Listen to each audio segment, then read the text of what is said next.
আমরা পেয়েছি সাবেক যত সংসদ সদস্য মাশরাফি, আপনাকে স্বাগত জানাই। আপনি আমাদেরকে সময় দিয়েছেন, এসেছেন আমাদের কাছে। আমাদের সাথে আরো থাকছেন ব্যারিস্টার আব্দুল রহমান পার্থ। ব্যারিস্টার পার্থ, আপনি আমাদের অনুষ্ঠানে আমাদের সাথে যুক্ত হয়েছেন, সেজন্য আপনি কৃতজ্ঞতা এবং শুভেচ্ছা জানবেন। আমি প্রথমে আন্দোলন খুব পরিকল্পিতভাবে চালিয়ে নেওয়া হয়েছে, কিছুই হঠাৎ হয়নি। এই আন্দোলন কি শুরু থেকেই কোটার আড়ালে সরকার পতনের আন্দোলন ছিল? আপনার একটু মন্তব্য শুনতে চাই। আপনি আমাদের একটু বলবেন জুলাই অভ্যুত্থানের ফল। যদি এক কথাই উত্তর দিই তাহলে বলতে হবে যে আমি আসলে ব্যর্থ হয়েছি, এখানে অ্যাবসলিউটলি ব্যর্থ হয়েছি। প্রথম যে জিনিসটা, আর দ্বিতীয় কথা হচ্ছে যে আমি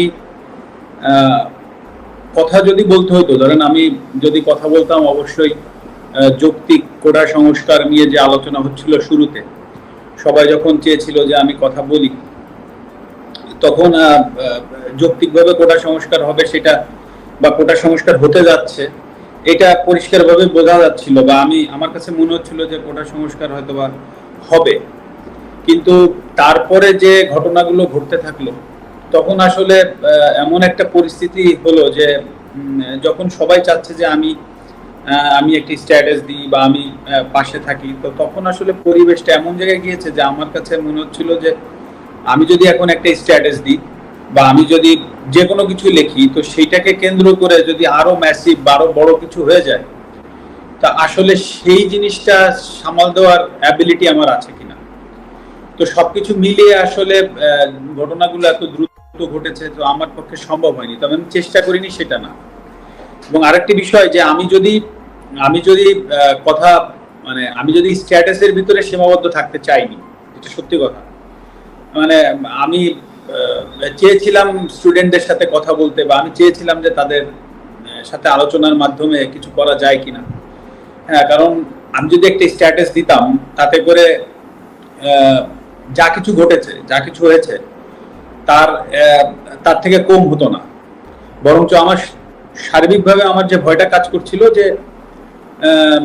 আমার স্ট্যাটাসের কারণে বা আমার কোনো একটা ভুল পদক্ষেপের কারণে যদি জিনিসটা আরো বড় হয়ে যায়, তখন সেটা সামাল দেওয়ার আমার ক্ষমতা আছে কিনা। ক্রিকেটার হিসাবে যেটা আপনারা দেখেছেন সেটা হচ্ছে যে আমি খেলোয়াড় ছিলাম, খেলোয়াড় থেকে আমি ক্যাপ্টেন হয়েছি। তো ক্যাপ্টেন হওয়ার পরে খুব স্বাভাবিকভাবেই আমি যদি ভালো হয়, হয়তো অনেক সময় আমাকে যেতে হয়নি প্রেস কনফারেন্সে, বা আমাকে যদি কেউ ম্যান অফ দি ম্যাচ হয়, তারা গিয়েছে। তো ম্যাচ যখন হেরেছি তখন আমি গিয়েছি, তো বা আমরা কোথায় কি ভুল করেছি বা যে দায়বদ্ধতা, সেগুলো আমাকে কাঁধে নিতে হয়েছে। এবং আপনি আমার যতগুলো প্রেস কনফারেন্স আছে সবগুলো ঘাটলে দেখবেন যে আমি সবগুলো দায়ী আমরা ব্যর্থ হয়েছি, বা আমি ব্যর্থ হয়েছি, বা আমার লিডারশিপটা জায়গায় থাকতে পারিনি, এটা। কিন্তু এটা তো একটা রাজনৈতিক জায়গা, প্রথম বিষয়। দ্বিতীয় বিষয় হচ্ছে এটা জাতীয় বিষয় হয়ে গিয়েছে। আবার এই আমি আমার দলের ক্যাপ্টেনও না, আমি আমার দলের অধিনায়কও না, আমি আমার দলের সহ অধিনায়ক। আমি এইমাত্র রাজনীতিটা শুরু করেছি। তো আমাকে আইদার উপদেষ্টা মণ্ডলীতে থাকতে হবে হয়তো, বা আমাকে ওই দায়িত্বটা পাইতে হবে যে আমি যে কথা বলবো, বা সেরকম সুযোগ না পাইলে তো আসলে আমার কথা বলার সুযোগ থাকে না।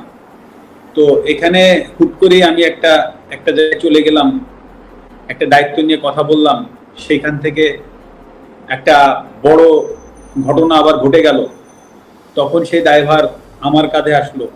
তো এই সব বিষয়বস্তু কিন্তু আছে যে আমি এখন সবকিছু মিলিয়ে যে আমি চেষ্টা করিনি সেই কথা না, আমি চেষ্টা করেছি, আমার সাধ্যমতো চেষ্টা করেছি, হয়তো আমার সুযোগটা আসেনি। আর সর্বোপরি এখানে তো আমি কারো দোষ দিব না বা দোষ দিতে যাচ্ছিও না। খেলোয়াড় জায়গা থেকে যে আমি ব্যর্থ হয়েছি সেটা আমি প্রথমে অ্যাকসেপ্ট করেছি, এখনো করছি।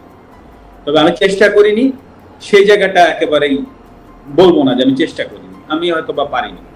আমি নড়াইলের মানুষকে, যারা আমাকে সংসদে পাঠিয়েছে, আমি কালকে তাদেরকে কি প্রশ্নের উত্তর দিতাম যে আমরা আপনাকে অনেক আশা করে এখানে পাঠিয়েছিলাম যে নড়াইলকে আপনি একটা জায়গায় পৌঁছে দিবেন, আমি তাদেরকে কি প্রশ্নের উত্তর দিতাম? সবকিছু স্বাভাবিক হতো। তো আমার জায়গা থেকে আসলে যে জিনিসটা করার দরকার ছিল, যেটা আমার কাছে সবসময় মনে হয়েছে পুরো আন্দোলনের ভেতরে, ওইখান থেকে দাঁড়িয়ে আমার কাছে মনে হয়েছে একটা স্ট্যাটাস দিলে সবকিছু সমাধান হয়ে যেত, সেটা না, আমি আরো বড় পরিসরে কিছু করতে পারতাম কিনা, এবং সেটা স্টুডেন্টদের কাছে যে তারা হয়তো বা নাও আসতে পারতো, সেটা তাদের ব্যাপার ছিল। কিন্তু আমার হয়তো বা ওই খারাপ লাগাটা থাকতো না যে না আমি চেষ্টা করিনি বা চেষ্টা করে পারিনি, সেই জায়গাটা হয়তো আমার থাকতো না। কিন্তু সেটা পারিনি, যেটা বললাম যে ব্যর্থ হয়েছি, পারিনি। আপনাকে আমি বলতে পারি যে আমার মেয়ে সে ইনস্টাগ্রাম ইউজ করে, আমার ইনস্টাগ্রাম থাকলেও আমি ফলোয়ার না। তো সে 17 তারিখ থেকে তার ইনস্টাগ্রামে সে অনেক কথা স্টুডেন্টদের পক্ষে লিখে গিয়েছে, বলেছে। তো আমি তো ইনস্টাগ্রাম ফলোয়ার না, তো আমাকে আমার এক ছোট ভাই বললো যে হুমায়রা বোধহয় স্ট্যাটাস দিচ্ছে, মানে আমার মেয়ে। তো তখন আমি আমার মেয়েকে জিজ্ঞেস করলাম যে তুমি কি স্টুডেন্টদের পক্ষে আন্দোলনে স্ট্যাটাস দিচ্ছ? তো আমাকে বললো হ্যাঁ আমি দিচ্ছি, তোমার কোনো প্রবলেম আছে কিনা? তা আমি বলেছি না, আমার কোনো প্রবলেম নাই। এবং আমি ওকে এটাও বলেছিলাম যে তোমার স্কুল থেকে যদি আন্দোলনে যাই, মেক শিওর যে তুমি তাদের সাথে থেকো। মানে এই কথাটা বলার কারণ ছিল এটাই যে আসলে তার কাছে যেন কখনো মনে না হয় যে আমার পদের জন্য বা আমার চেয়ারের জন্য আমি তাকে ওখানে আটকায় রাখছি। এই জিনিসটা যেন কখনো তার মনে না হয়। এবং এত ঘটনার ভেতর দিয়ে অন্তত ওইটুক জায়গায় আমার অবস্থান আছে আমার মেয়ের কাছে যে না, আমার বাবা আমাকে আটকায়নি। আর একটা কথা বলি এর ভেতরে অল্প একটু, যেটা হচ্ছে আজকে কোটা আন্দোলনের যে স্টুডেন্টরা আছে বা যে সমন্বয়কের ভেতরে একজন ক্রীড়া মন্ত্রণালয়ের উপদেষ্টা মহোদয় জনাব আসিফ সাহেব যিনি হয়েছেন, আপনি দেখবেন উনি কিন্তু খেলাধুলা নিয়ে এখন থেকে উনি কাজ করবেন, বাংলাদেশের সার্বিক খেলাধুলার বিষয়গুলো নিয়ে কাজ করবেন। এখন যদি আল্লাহ না করুক কালকে একটা প্রবলেম হয়, আল্লাহ না করুক যদি কোনো একটা খেলাধুলায় কোনো জায়গায় প্রবলেম হয়, উনি কিন্তু প্রধান উপদেষ্টা মহোদয় ডক্টর ইউনূস স্যারের কাছে যাবেন, বা সিনিয়র উপদেষ্টা মহোদয় যারা আছেন উনাদের সাথে আলোচনা করে এসেই কিন্তু উনাকে স্টেটমেন্ট দিতে হবে। It's very simple. কারণ উনি একটা দায়িত্বশীল জায়গায় আছেন।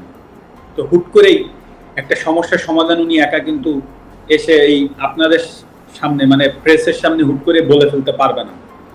তো দায়িত্বশীল জায়গাগুলো কিন্তু অনেক কিছু চিন্তা করে কথা বলতে হয়।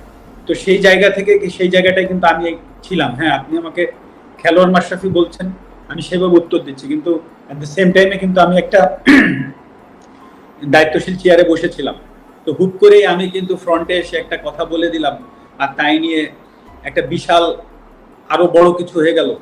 সেটার ট্যাকেল দেওয়ার ক্ষমতা আদৌ আমার আছে কিনা, বা বর্তমানে যারা কাজ করবেন তাদেরও কিন্তু এই জিনিসগুলো ভেবেচিন্তে কাজ করতে হবে। তো এটা কিন্তু ভেরি সিম্পল ব্যাপার। তো আমি যেটা বলতে চাচ্ছি যে হ্যাঁ আমি ব্যর্থ হয়েছি, কিন্তু আসলে আমারও তো সীমাবদ্ধতা আছে বা ছিল, এটাও কিন্তু সত্য কথা। কিন্তু সেটাকে যে আমি এক্সকিউজ হিসেবে দাঁড় করাচ্ছি সেটা না, কারণ মানুষের দাবি ছিল, কারণ প্রথমত আমি একজন খেলোয়াড়, তারপরে আমি সংসদ সদস্য। মানে আমি খেলোয়াড় থেকে আমার পরিচয় মাশরাফি না হলে আমি অবশ্যই ওই সংসদ সদস্যে আমার যে ডাক নাম ছিল, আমার নড়াইলের মানুষ চিন্ত কৌশিক নামে, সেই নামে আমি নিশ্চয়ই সংসদ সদস্য হইতে পারতাম না। তো খেলোয়াড় মাশরাফির জায়গায় যে আমি ব্যর্থ হয়েছি সেটা কিন্তু আমি একবারও বলছি না। বাট আপনি এট দ্য সেম টাইমে ভাবেন যে আমি একটা সংসদ সদস্য ছিলাম একজন, সেই পজিশন থেকে হুট করে আমি একটা মন্তব্য করার থেকে বরঞ্চ আমি ওইখানে যে সমাধানের চেষ্টা করাটা আমার জন্য আরো ইজি হইতো, বা আমি সেটাই চেষ্টা করেছি, সেটা হয়তো আমি পারিনি। সেটাই আমার ব্যর্থতা।